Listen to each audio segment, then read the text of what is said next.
Bonjour, bonjour et bienvenue sur KTV en direct à la télé, à la radio et sur les réseaux sociaux pour ce temps de parole consacré à la politique et au départemental.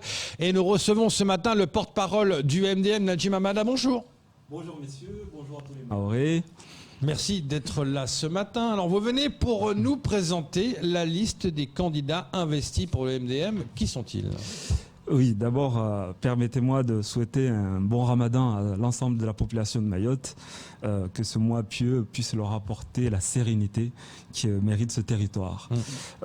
Effectivement, nous sommes venus aujourd'hui présenter la liste des candidats qui sont investis par le MDM, et je voudrais quand même rappeler au départ que c'est un long processus qui a commencé depuis 2019, où on a érigé un nouveau président du MDM en réunissant l'ensemble des adhérents à Mangajou, commune de Sadin.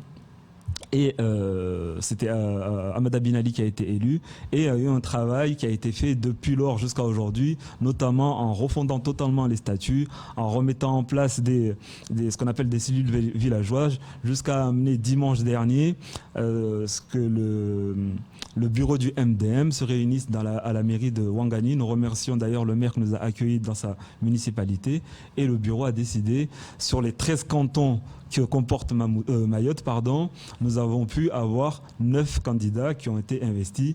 Les autres cantons qui restent, nous sommes encore en cours de réglage, si je puis dire, mais on devrait avoir, si Dieu le veut, un ensemble de candidats sur l'ensemble du territoire.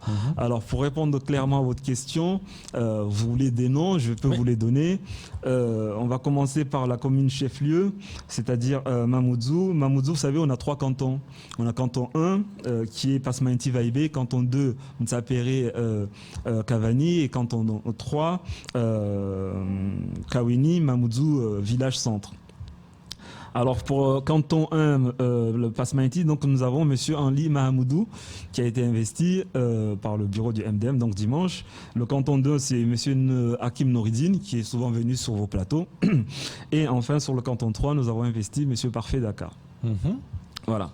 Donc pour les autres cantons de Dzaoudzi Laboratoire, c'est monsieur Mohamed Bakar Nkolo, l'ancien maire de Dzaoudzi Laboratoire. Le canton de Mtsamboro, c'est monsieur Aboudou Aouladi. Le canton de Pamandi, sans surprise, Daniel Zaïdani. Le canton de Tingoni, c'est madame Mouazari Ahamada qui est également vice-présidente du MDM. Le canton de Sada Chirongui, c'est monsieur Hamada Binali, président du MDM. Et voilà, on aura fait le tour. Ça nous fait 9 cantons. Et comme je le disais, il y en a 13 à Mayotte, et les autres, nous sommes en cours de réglage, encore une fois, et de négociation avec certaines, parce qu'on n'a pas forcément de candidats dans ces cantons-là, mais on va pouvoir, je pense, soutenir des candidatures.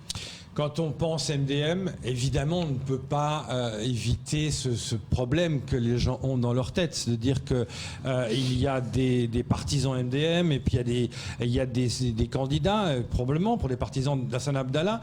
Comment ça va se passer ? Est-ce que vous avez réussi à trouver un accord ensemble ? Parce que chacun dit on est MDM. Oui. Chacun peut dire qu'on est MDM, sauf qu'on est dans un état de droit. Encore une fois, ce que j'ai dit, c'est un long processus qui a commencé depuis 2019, où on est en train de régulariser les choses et de réglementer les choses. C'est-à-dire qu'on ne peut pas venir de n'importe où et venir dire on est le président du MDM ou on est telle personne.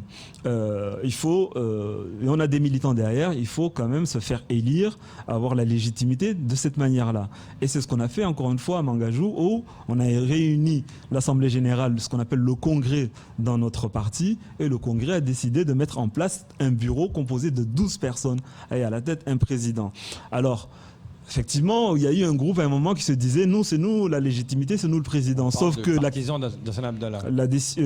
la chose a été tranchée assez rapidement, c'est-à-dire qu'on a eu une décision de justice. Oui. Pour la première fois dans ce parti également, on a été contraint de saisir le juge pour trancher les choses et dire définitivement. Le juge a tranché. Mais on rappelle qu'Hassan Abdallah a dit non, mais bon, nous on n'est pas d'accord. Comment ça va se passer pour Comment ça Attendez, monsieur.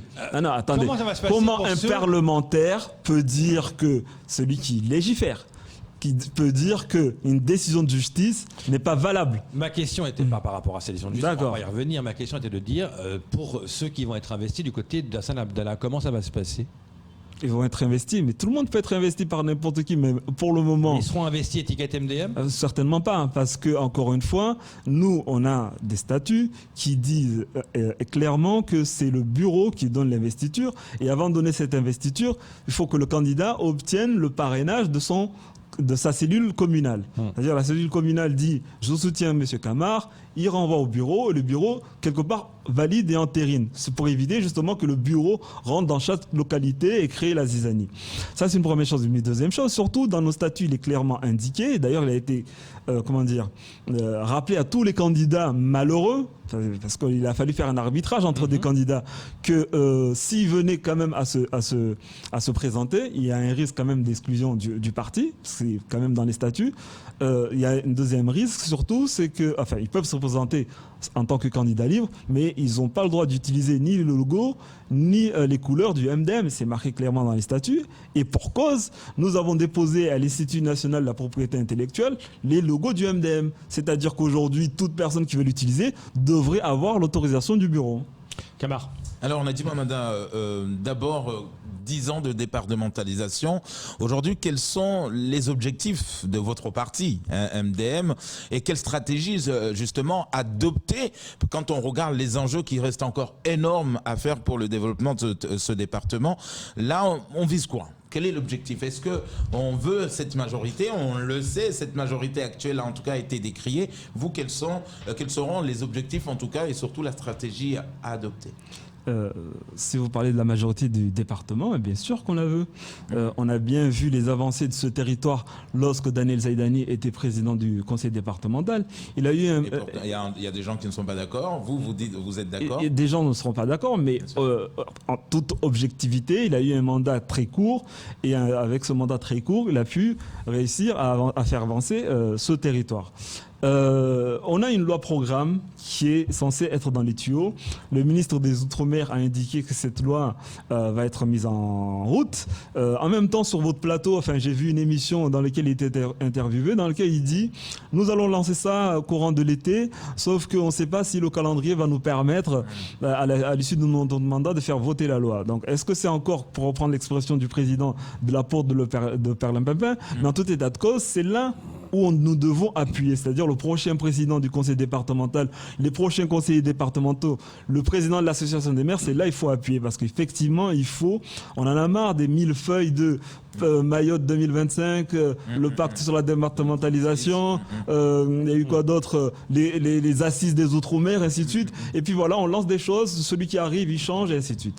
Une loi programme, on sait que à l'horizon 2025, il y a ça qui doit être fait. À l'horizon 2030, il y a ça qui doit être fait, mais que ça ne dépasse pas ce délai-là. Pourquoi? Parce que le rattrapage des droits doit coïncider avec le rattrapage des obligations. C'est-à-dire les obligations, on les a aujourd'hui. Les droits, on doit les avoir aujourd'hui.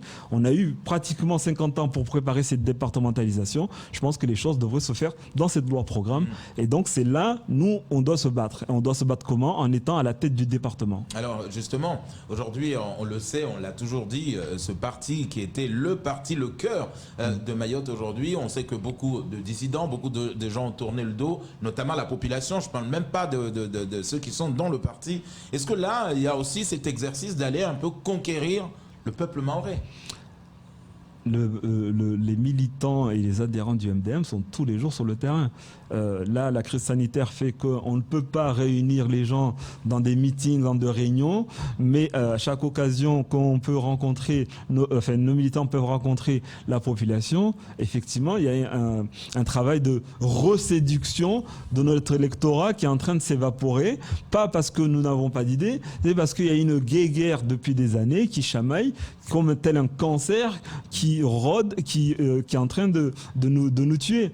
Donc effectivement, nous avons fait un travail, nous faisons encore ce travail de rassemblement au sein du parti et de reconquérir notre électorat. Et effectivement, nous pouvons gagner que si nous arrêtons ces luttes intestines.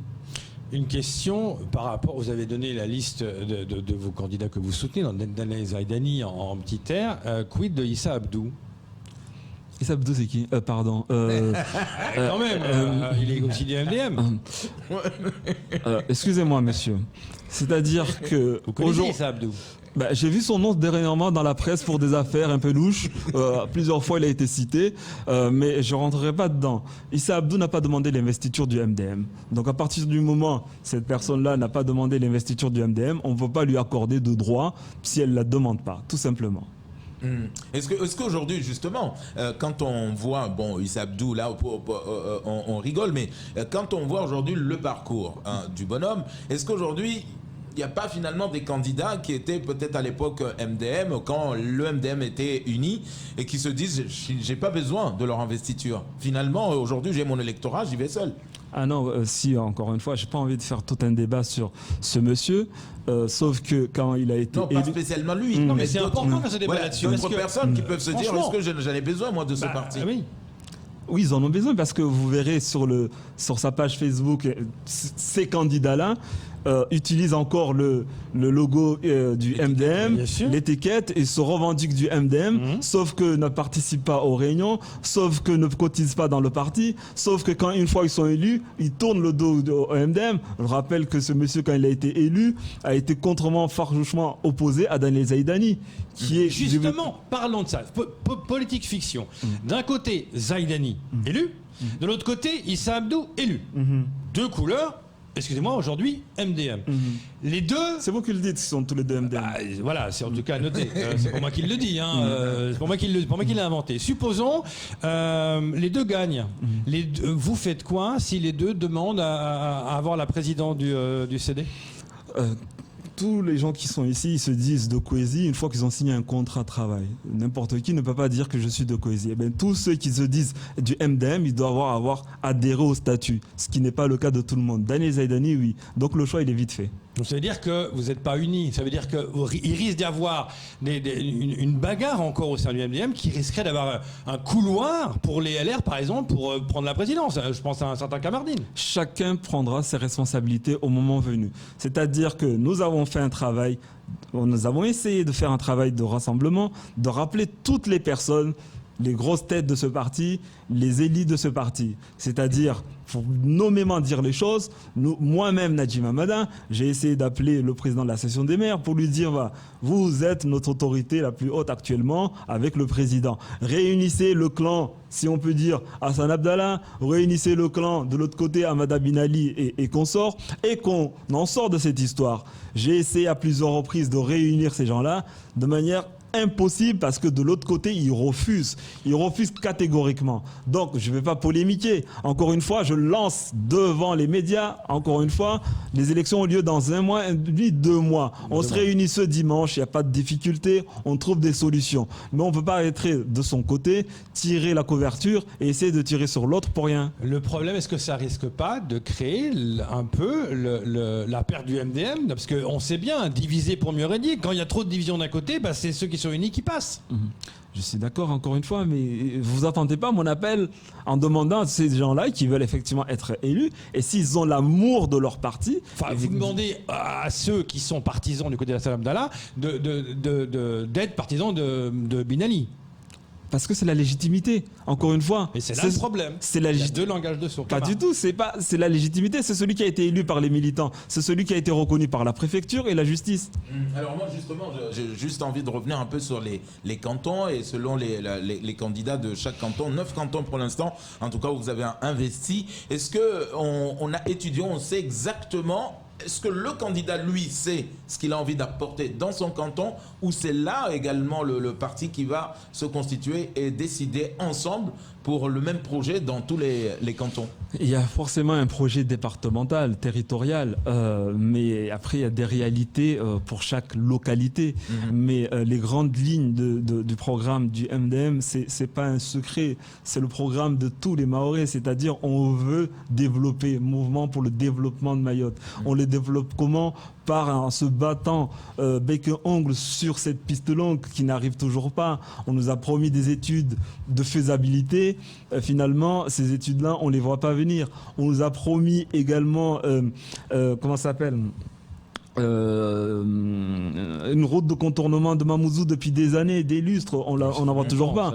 Donc tous ces grands chantiers-là, ça c'est rouge en gras sur tous les programmes, c'est-à-dire on dit à nos candidats, vous arrivez, c'est votre premier dossier. C'est pas de créer de PMI à gauche et à droite. Ça, on en a besoin. Encore un punchline pour notre ami, mais bon, non, non. Ça sent les punchlines. Comment voulez-vous rallier? Non, mais comment voulez-vous être pas une unis? punchline. Comment voulez-vous être Nadim, unis? une question super importante. Beaucoup de candidats que nous avons pu rencontrer dans cette matinale, en tout cas, nous disent ils aimeraient aujourd'hui éviter ce truc d'alliance. Parce qu'à chaque fois, quand on va en second tour, il a un autre programme qui n'est pas le mien, mais on est obligé de s'allier et ça fausse un peu le projet du candidat, du parti. Est-ce qu'aujourd'hui, vous voulez arriver au CD sans alliance? Et vous pensez que c'est possible? Nous voulons effectivement arriver au conseil départemental. Nous espérons que tous nos candidats vont arriver au conseil départemental. Mais nous sommes pas... nous ne maîtrisons pas l'électorat. L'électorat. S'il faut s'allier avec le diable, on y va? On s'alliera jamais avec le diable. On s'alliera Issa Abdou? On s'alliera jamais avec le diable. Je rappelle que si un candidat arrive au deuxième tour, c'est pas par hasard. C'est-à-dire qu'il y a quand même une population derrière qui a fait que cette personne-là est arrivée au deuxième tour. Donc si on doit s'allier avec ce candidat-là, faut pas diaboliser les choses parce que c'est quand même la population qui est souveraine qui a décidé que cette personne-là est là. Mais pour une réaction d'Issa Abdou, la différence est que nous, on ne passe pas notre temps à taper sur eux, on parle de Mayotte. Autre question d'un auditeur. Dont acte. Voilà. Ne devrait-il pas y avoir des binômes mixtes, car là, vous avez présenté que des hommes? Ah mais tous les binômes sont mixtes.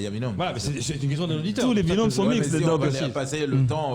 Non, mais c'était juste une petite précision pour répondre. Non, tous les binômes sont mixtes. Non, répondez à la question. On était en train de finir par rapport aux alliances. Vous me posez 10 000 questions. C'est-à-dire, vous me posez la question sur les alliances. Monsieur fait l'avocat de Issa Abdou. Non, pas du tout. Donc, je ne suis pas l'avocat, c'est pas mon rôle. Je reste factuel. Aujourd'hui, c'est factuel. On peut pas passer à côté. Donc, c'est vous l'avocat. Je suis le porte-parole du MDM jusqu'à preuve du contraire. Et monsieur Issa Abdou n'a jamais cotisé au sein du MDM jusqu'à preuve du contraire. Donc, les alliances, il y en aura forcément. Malheureusement, on a constaté ces derniers temps que effectivement, on arrive au deuxième tour, on a du mal, un seul parti, que ce soit les LR, que ce soit le MDM ou autre, à arriver au pouvoir tout seul. On est obligé de s'allier et on a quand même des partenaires et on espère que nos partenaires vont être nos partenaires encore. Alors on le sait que par exemple dans les municipales, le maire de Mamoudzou a fait cette alliance avec aujourd'hui le premier adjoint au maire qui est M'Golo Mainti. Est-ce que on peut se dire que demain s'il y a alliance, c'est plutôt avec les Républicains? Vous savez, à Mamoudzou, ce qui s'est passé, il y a eu une alliance effectivement qui s'est passée au conseil municipal lors des élections municipales de l'année dernière. Et là, les gens se demandent mais comment se fait-il que les LR présentent des candidats à Mamoudzou contre des candidats MDM et vice-versa? Je pense que les choses se font de manière très intelligente, c'est-à-dire chaque parti présente des candidats et au deuxième tour, celui qui arrivera au deuxième, derrière son camarade, si c'est LR, ben le LR va aider le MDM et le MDM devrait aider le LR si c'est le contraire.